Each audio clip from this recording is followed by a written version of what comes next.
നമസ്കാരം. യൂട്യൂബ് വഴിയുള്ള digital marketing കോഴ്സിന്റെ രണ്ടാമത്തെ വീഡിയോയാണിത്. ആദ്യത്തെ വീഡിയോയിൽ ഡിജിറ്റൽ മാർക്കറ്റിംഗിനെ സംബന്ധിച്ചുള്ള ഒരു ബേസിക് ഇൻട്രൊഡക്ഷൻ ആയിരുന്നു. അത് കാണാത്തവർ ദയവേത് ആ വീഡിയോ തുടങ്ങി ക്രമത്തിൽ കാണാൻ ശ്രമിക്കുക. എന്നാലേ കൂടുതലായിട്ട് ഇതിൻ്റെ ഒരു ഉപകാരം നിങ്ങൾക്ക് കൂടുതൽ കിട്ടുകയുള്ളൂ. അപ്പോൾ ഇന്നത്തെ ടോപ്പിക് എന്താണെന്ന് വെച്ച് കഴിഞ്ഞാൽ ഗൂഗിളിലെ സെർച്ചാണ്. എല്ലാവർക്കും അറിയാം ഗൂഗിൾ എന്താണെന്നും ഗൂഗിൾ സെർച്ച് ചെയ്യാൻ വേണ്ടിയിട്ടുള്ള ഒരു സെർച്ച് എഞ്ചിനാണെന്നൊക്കെ എല്ലാവർക്കും അറിയാം. ഡേ ബൈ ഡേ എല്ലാവരും അത് ഉപയോഗിക്കുന്നുമുണ്ട്. പക്ഷേ ഒരു ഡിജിറ്റൽ മാർക്കറ്ററോ SEO പ്രൊഫഷണലോ അവരുടെ ലൈഫിൽ മറ്റുള്ളവരെ അപേക്ഷിച്ച് വളരെ കൂടുതലായിട്ട് സെർച്ച് ചെയ്യേണ്ടി വരും. സെർച്ചിൽ ഡേ ബൈ ഡേ നമുക്ക് ഇഷ്ടം പോലെ കാര്യങ്ങൾ സെർച്ച് ചെയ്യേണ്ടതായിട്ട് വരും. അപ്പോൾ ഗൂഗിളിലെ ഒരു സെർച്ചിൽ ഉള്ള നമ്മുടെ സ്കില്ല് വർദ്ധിപ്പിക്കേണ്ടത് വളരെ അത്യാവശ്യമാണ്. അപ്പോൾ അതിനാവശ്യമായിട്ടുള്ള കുറച്ച് ടിപ്സുകളാണ് ഞാൻ ഇന്നത്തെ വീഡിയോയിൽ പറയാൻ പോകുന്നത്. അഡ്വാൻസ്ഡ് ആയിട്ട് ഗൂഗിളിൽ സെർച്ച് ചെയ്യുന്ന കുറച്ച് കാര്യങ്ങളെക്കുറിച്ച്. ബേസിക്കലി ആദ്യം ഒന്ന് ഗൂഗിളിൽ നമുക്ക് എന്തെങ്കിലും ഒരു ടൈം സെർച്ച് ചെയ്ത് നോക്കാം. ഞാനിപ്പോൾ SEO ട്യൂട്ടോറിയൽ നമുക്ക് ചുമ്മാ SEO ട്യൂട്ടോറിയൽ എന്നുള്ളത് ഒന്ന് സെർച്ച് ചെയ്ത് നോക്കാം. SEO ട്യൂട്ടോറിയൽ ഒന്ന് സെർച്ച് ചെയ്ത് നോക്കി. അപ്പോൾ ഇങ്ങനെയായിരിക്കും ഗൂഗിളിൽ കാണിക്കുന്നുണ്ടാവുക. നോക്കിക്കഴിഞ്ഞാൽ ഏകദേശം എത്രത്തോളം റിസൾട്ട് കിട്ടും, അതായത് എത്രത്തോളം പേജസ് ഗൂഗിളിൻ്റെ കയ്യിൽ അവൈലബിൾ ആണ് SEO ട്യൂട്ടോറിയൽ എന്നുള്ളതിനെ കുറിച്ച്. അപ്പോൾ അത് കാണിക്കുമ്പോൾ നിങ്ങൾ ശ്രദ്ധിച്ചിട്ടുണ്ടാവും. ഈ കാണിക്കുന്ന എന്തൊക്കെയായിരിക്കും ഒരു ടൈറ്റിൽ കാണിക്കും. ഇതിനെ ടൈറ്റിൽ അല്ലെങ്കിൽ ഹെഡ്ലൈൻ എന്നാണ് പറയുക ഈ ഒരു ഏരിയനെ. രണ്ടാമത് നോക്കിക്കഴിഞ്ഞാൽ ഒരു ചെറിയ ഡിസ്ക്രിപ്ഷൻ ഉണ്ടാവും, ഒരു ചെറിയ ഡിസ്ക്രിപ്ഷൻ. പിന്നെ നോക്കിക്കഴിഞ്ഞാൽ ഇവിടെ ലിങ്ക് ഉണ്ടാവും, ഈ വെബ്സൈറ്റിൻ്റെ ലിങ്ക്, പിന്നെ വെബ്സൈറ്റിൻ്റെ ഒരു ഐക്കൺ, പേര്, വെബ്സൈറ്റിൻ്റെ പേര്, ഇത്രയൊക്കെയാണ് കാണിക്കുക. അത് ജനറലായിട്ട് ഗൂഗിൾ സെർച്ചിൽ കാണിക്കുക, ഇതൊക്കെയാണ്. അപ്പോൾ നമ്മളിത് ഈ ഫീൽഡിൽ നിൽക്കുന്നവർക്കൊക്കെ കറക്റ്റായിട്ട് അതിൻ്റെ പേര് തന്നെ നമ്മൾ പറയണം. ജസ്റ്റ് നമുക്ക് ഇതിൻ്റെ എല്ലാം ടൈംസ് അറിഞ്ഞിരിക്കണം. അപ്പോൾ ഇതിനെ പറയുന്നത് എന്താണ്? ഹെഡ്ലൈൻ അല്ലെങ്കിൽ ടൈറ്റിൽ, ഇത് ഡിസ്ക്രിപ്ഷൻ, അതേപോലെ ഇത് URL, ഇത് ഐക്കൺ, ഫേവ് ഐക്കൺ എന്നും പറയും. ഇങ്ങനെ നമ്മൾ ഒന്നും കൂടി ശ്രദ്ധിച്ചു നോക്കിയാൽ ഞാനിപ്പോൾ സെർച്ച് ചെയ്ത വാക്ക് SEO ട്യൂട്ടോറിയൽ എന്നുള്ളതാണ്. ഇവിടെ നമ്മൾ ഈ സെർച്ച് ചെയ്യുന്ന ഈ വാക്കുകളില്ലേ, അതിനെ നമ്മൾ പറയുന്ന പേര് കീവേഡ് എന്നാണ്. കീവേഡ് സെർച്ച് ചെയ്യുന്ന ആ ടൈമിനെ പറയുന്ന വാക്ക് കീവേഡ് അല്ലെങ്കിൽ ക്വറി. ഇങ്ങനെയൊക്കെ ആയിരിക്കും നമ്മളുടെ ഭാഷയിൽ അതായത് ഒരു ഡിജിറ്റൽ മാർക്കറ്റർ എന്ന രീതിയിൽ നമ്മുടെ ലാംഗ്വേജിൽ നമ്മൾ പറയുക ഇങ്ങനെയൊക്കെ ആയിരിക്കും. ക്വറി, കീവേഡ്, എന്തായിരുന്നു നിങ്ങൾ സെർച്ച് ചെയ്ത കീവേഡ് ടൈം, അതൊക്കെ ആയിരിക്കും നമ്മുടെ ലാംഗ്വേജിൽ പറയലുണ്ടാവുക. ഓക്കെ, ഇനി അഡ്വാൻസ്ഡ് ആയിട്ടുള്ള കുറച്ച് സെർച്ചിലേക്ക്. ഇപ്പം എല്ലാവരും ഇതേപോലെ തന്നെ ആയിരിക്കും സെർച്ച് ചെയ്യുക. നമുക്ക് എന്തെങ്കിലും ആവശ്യം വന്നു കഴിഞ്ഞാൽ ഇവിടെ ഒന്ന് സെർച്ച് ചെയ്യുന്നു. പക്ഷെ ഇത് കൂടാതെ തന്നെ വളരെ അധികം ഫീച്ചേഴ്സ് ഉണ്ട്, അഡ്വാൻസ്ഡ് ആയിട്ടുള്ള കുറേ അധികം ഫീച്ചേഴ്സ് ഉണ്ട് ഗൂഗിളിൽ. ഓക്കെ, നമുക്ക് ഇതിനകത്ത് ഇനി സെർച്ച് ചെയ്യുമ്പോൾ കുറച്ച് അഡ്വാൻസ്ഡ് ആയിട്ട് എങ്ങനെ സെർച്ച് ചെയ്യാം എന്നുള്ള കാര്യത്തിലേക്ക് പോവാം. എനിക്കിപ്പോൾ SEO ട്യൂട്ടോറിയൽ എന്നുള്ളത് തന്നെ ഞാൻ സെർച്ച് ചെയ്യണം. SEO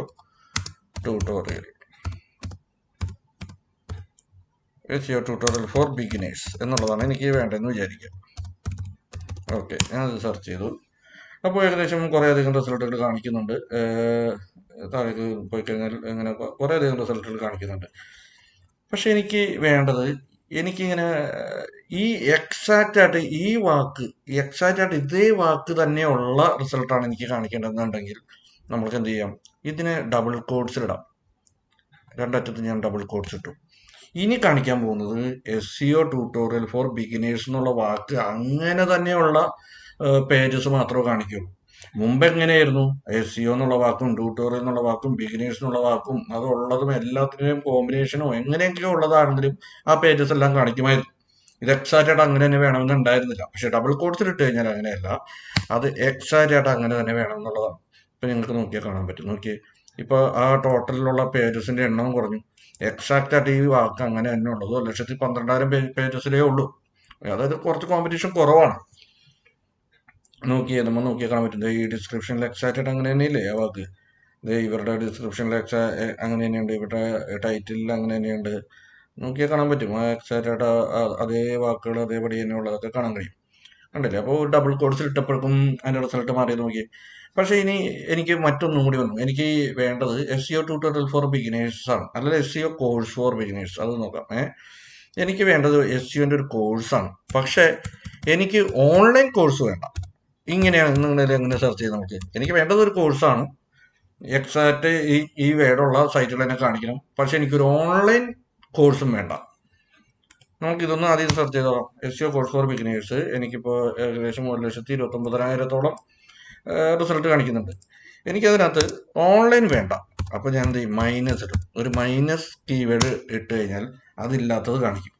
ഓൺലൈൻ എന്നുള്ളത് പോയി കഴിഞ്ഞാൽ ഇപ്പോൾ എത്ര റിസൾട്ട് ഉണ്ടാക്കി? 43. അപ്പം 43,000 പേജസിൽ മാത്രമാണ് ഓൺലൈൻ എന്നുള്ള വാക്കില്ലാതെ SEO course for beginners എന്നുള്ളതുള്ളത്.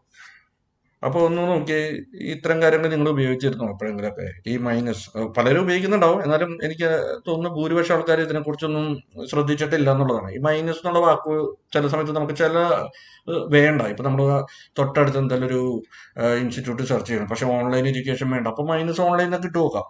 Okay, ഇനി എനിക്ക് ഇതിൻ്റെ തന്നെ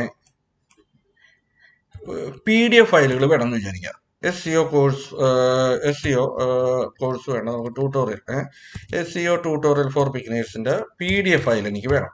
സാധാരണ എല്ലാവരും ഇങ്ങനെയൊക്കെ സെർച്ച് ചെയ്യുക, SEO ട്യൂട്ടോറിയൽ ഫോർ ബിഗിനേഴ്സ് എന്ന് ടൈപ്പ് ചെയ്തിട്ട് ഒരു PDF കൂടി ടൈപ്പ് ചെയ്യും അല്ലേ.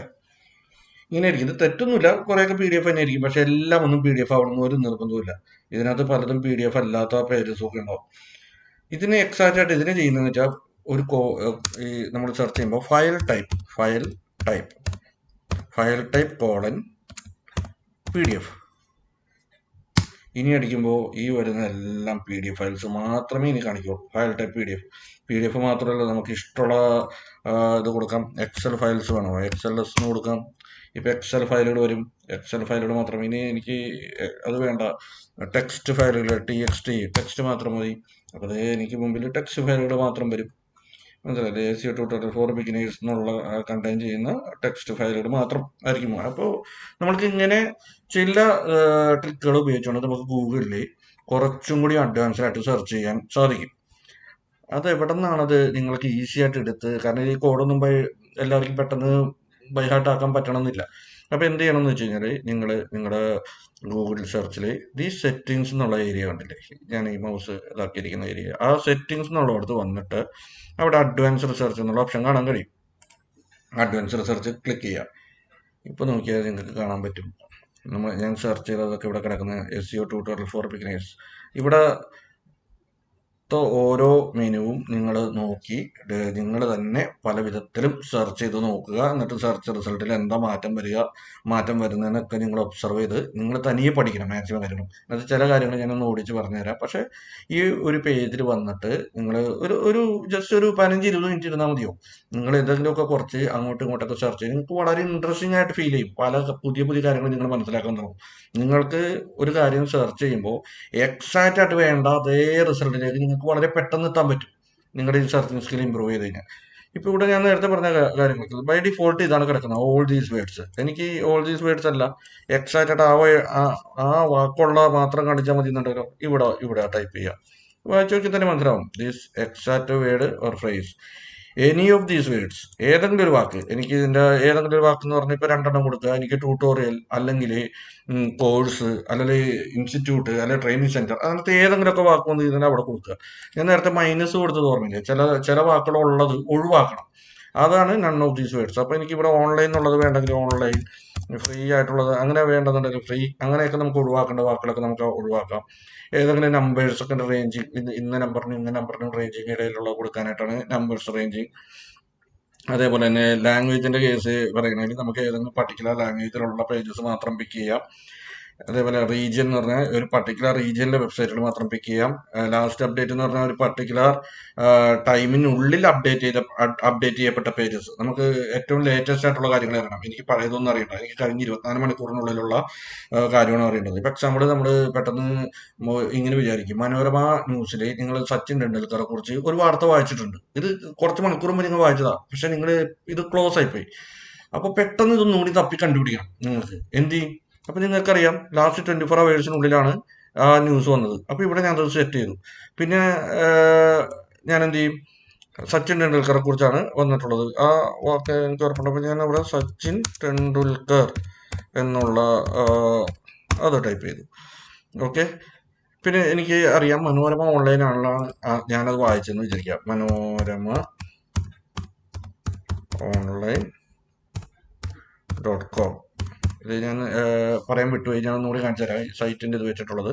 അപ്പോൾ ഈ ഇപ്പം എന്താ ഈ ക്വറി എന്താ, ഏത് സൈറ്റിലാണ്, ഏത് ടൈമിൻ്റെ ഇടയിലാണ്, എന്ത് വാക്കാണ് എന്നുള്ളത് വെച്ചിട്ടാണ്. അപ്പോൾ ഞാൻ ഇത്രയും കൊടുത്തിട്ട് ഞാനൊന്ന് സെർച്ച് ചെയ്ത് കഴിഞ്ഞാൽ ഒറ്റ റിസൾട്ടും ഇല്ല. കഴിഞ്ഞ 24 hours അങ്ങനെ സംഭവിച്ചിട്ടില്ല സച്ചിൻ ടെണ്ടുൽക്കറിന്റെ. പക്ഷേ ഈ ക്വറി ഒന്ന് നോക്കി, ക്വറി മീൻസ് മോഡല കീവേഡ് നോക്കി, എന്തായിരുന്നു ക്വറി?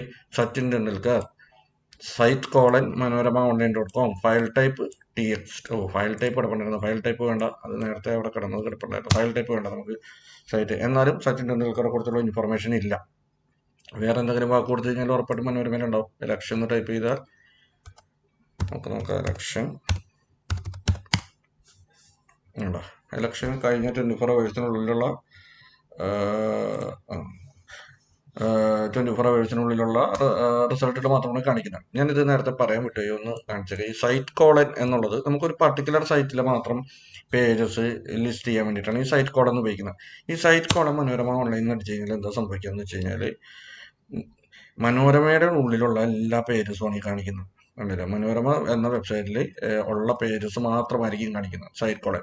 നമുക്ക് നമ്മുടെ സൈറ്റിലൊക്കെ ഏതൊക്കെ പേജ് ഗൂഗിൾ ഇൻഡെക്സ് ചെയ്തിട്ടുണ്ട്, അല്ലെങ്കിൽ നമ്മുടെ കോമ്പറ്റീറ്ററിന്റെ സൈറ്റിൽ ഏതൊക്കെ പേജസ് ഒക്കെ ഇൻഡെക്സ് ചെയ്തിട്ടുണ്ട് എന്നൊക്കെ അറിയാനായിട്ട് നമുക്ക് സൈറ്റ് കോളൻ എടുക്കാം. അപ്പോൾ ഒരു പർട്ടിക്കുലർ സൈറ്റിലെ മാത്രം റിസൾട്ട് അറിയാൻ വേണ്ടിയും നമുക്ക് സൈറ്റ് കോളൻ ഉപയോഗിക്കാം. അപ്പം നേരത്തെ ഞാൻ കാണിച്ച പോലെ സൈറ്റ് കോളൻ മനോരമ.online.com എടുത്തിട്ട് നമുക്ക് വേണമെങ്കിൽ എന്താണ് നമ്മൾ സെർച്ച് ചെയ്യുന്നത്, അപ്പോൾ ആ സൈറ്റിൻ്റെ ഉള്ളിൽ ആ പർട്ടിക്കുലർ റിസൾട്ട് മാത്രം വരും. അപ്പോൾ നമുക്ക് അഗൈൻ സെറ്റിങ്സിലേക്ക് പോവാം. അഡ്വാൻസ്ഡ് സെർച്ച് എന്നുള്ളത് എടുക്കാം. അപ്പോൾ ഈ ഏരിയ നിങ്ങളൊന്ന് എക്സ്പ്ലോർ ചെയ്യുക. അല്ല 1 by 1 ആയിട്ട് ഞാൻ എല്ലാം പറയുന്നില്ല. ഇപ്പോൾ ഇവിടെ ഞാൻ പറഞ്ഞ ലാസ്റ്റ് അപ്ഡേറ്റ് നമുക്കത് വേണം കൊടുക്കാം. നമുക്കൊരു പർട്ടിക്കുലർ സൈറ്റിൽ മാത്രമാണെങ്കിൽ അങ്ങനെ കൊടുക്കാം. പിന്നെ നമ്മൾ ഈ സെർച്ച് ചെയ്യുന്ന ഈ ടേം ആ സൈറ്റിൽ എവിടെയാണ് ഉണ്ടായിരിക്കേണ്ടത് എന്ന് പറയുന്നതാണ്. ബൈ ഡിഫോൾട്ട് കിടക്കുന്നത് എനിവേർ ഇൻ ദ പേജ്. ആ സൈറ്റിൽ എവിടെ ഉണ്ടായാലും മതി. അതിൻ്റെ നേരത്തെ കണ്ടില്ലേ, ആ ടൈറ്റിലോ ഡിസ്ക്രിപ്ഷനിലോ, അല്ലെങ്കിൽ ആ സൈറ്റിന്റെ പേജിന്റെ കണ്ടന്റിലോ, അല്ലെങ്കിൽ ആ സൈറ്റിൽ ഉണ്ടാവുന്ന ലിങ്കിലേക്കോ, അല്ലെങ്കിൽ ആ സൈറ്റിലേക്ക് വേറെ എവിടെന്നെങ്കിലും ഒരു ലിങ്ക് ഉണ്ടാകുമ്പോൾ ആ ലിങ്കിലുണ്ടായാലോ എവിടെയായാലും ഉണ്ടെങ്കിൽ കാണിക്കും. ഇത് വേണമെങ്കിൽ നമുക്ക് അത് വേണ്ട, നമുക്ക് ആ ടൈറ്റിൽ തന്നെ, ആ ഹെഡ്ലൈനിൽ തന്നെ ഈ കീവേഡ് ഉണ്ടായിരിക്കണം. അങ്ങനത്തെ റിസൾട്ട് മാത്രം മതി എന്നുണ്ടല്ലോ അത് സെലക്ട് ചെയ്യാനുള്ള ഓപ്ഷൻ ഉണ്ട്. ആ വെബ്സൈറ്റിന്റെ കണ്ടന്റ്, അതായത് ആർട്ടിക്കിൾ ബോഡി ഉണ്ടല്ലോ, എഴുത്തിൽ അവരുടെ എഴുത്തിൽ ഉണ്ടായിരിക്കണം എന്നുണ്ടെങ്കിൽ ഇത് സെലക്ട് ചെയ്യുക. URL ഉണ്ടായിരിക്കണമെങ്കിൽ അത് സെലക്ട് ചെയ്യുക, തുടങ്ങിയ എല്ലാ കാര്യങ്ങളും. അപ്പോൾ ഇത് നിങ്ങളൊന്ന് എക്സ്പ്ലോർ ചെയ്യുക, വളരെ എളുപ്പമാണ്. ഇതൊക്കെ ഒന്ന് അതിൻ്റെ കറക്റ്റായിട്ട് ഡോക്യുമെന്റേഷനൊക്കെ കൂടി ഇവിടെ പറയുന്നുണ്ട്. പിന്നെ ഇത് കഴിഞ്ഞ ഇതൊന്ന് പ്രാക്ടീസ് ചെയ്ത ശേഷം നിങ്ങൾക്ക് കുറച്ചും കൂടി അഡ്വാൻസ്ഡ് ആയിട്ട് ഈ താഴെ ഒരു 3-4 ലിങ്കൊക്കെ കണ്ടോ, ഇവിടെ കുറേ ഓപ്പറേറ്റേഴ്സ് എന്നൊക്കെ പറഞ്ഞിട്ട് കണ്ടല്ലോ, ഇവിടെയൊക്കെ കുറച്ചും കൂടിയും നിങ്ങൾക്ക് അഡ്വാൻസ്ഡ് ആയിട്ടുള്ള കുറേ കൂടി ഓപ്പറേറ്റേഴ്സ് ഒക്കെ അവൈലബിൾ ആണ്. ഈവൻറ്റ്സ്, അങ്ങനെ പല പല ഓപ്പറേറ്റേഴ്സ് ഒക്കെ ഉണ്ട്. ഇതിൻ്റെ വീഡിയോസ് അതൊക്കെ വെച്ചിട്ട് നിങ്ങളുടെ എന്താ പറയുക, നമ്മുടെ സെർച്ചിങ് സ്കില്ല് ഒന്ന് അപ്ഗ്രേഡ് ചെയ്യാവുന്നതാണ്. അപ്പോൾ ഒരു 10-15 മിനിറ്റ് നിങ്ങളുടെ ഈ വീഡിയോ കണ്ട ശേഷം ഒരു 10-15 മിനിറ്റ് നിങ്ങൾ നീക്കി വെക്കുക. നിങ്ങളുടെ ഈ കണ്ട കാര്യങ്ങൾ ഒന്ന് നന്നായിട്ട് പ്രാക്ടീസ് ചെയ്യുക. ഇതോടൊപ്പം അടുത്ത വീഡിയോയിൽ പറയാൻ പോകുന്നതും സെർച്ചിലെ തന്നെ മറ്റൊരു ഇമ്പോർട്ടൻ്റ് ആയിട്ടുള്ള ഒരു ഫീച്ചറിനെ കുറിച്ചാണ്. അത് സെർച്ചിൻ്റെ ഉള്ളിൽ വരുന്ന ഫീച്ചറല്ല. നമ്മളൊരു സെർച്ച് ചെയ്യുമ്പോൾ നമ്മൾ വെളിയിലുള്ള അല്ലെങ്കിൽ വേറെ ഏതെങ്കിലും ലൊക്കേഷനിലെ ക്ലയൻറ്റിനൊക്കെ വേണ്ടി വർക്ക് ചെയ്യുമ്പോൾ നമ്മളുടെ റിസൾട്ട് എങ്ങനെ ആ സ്ഥലത്തേക്ക് മാറ്റാൻ തുടങ്ങിയ കാര്യങ്ങളാണ്. അത് നെക്സ്റ്റ് വീഡിയോയിൽ ഉണ്ടായിരിക്കുന്നത്. അതും മിസ് ചെയ്യാതെ നോക്കുക. Thank you.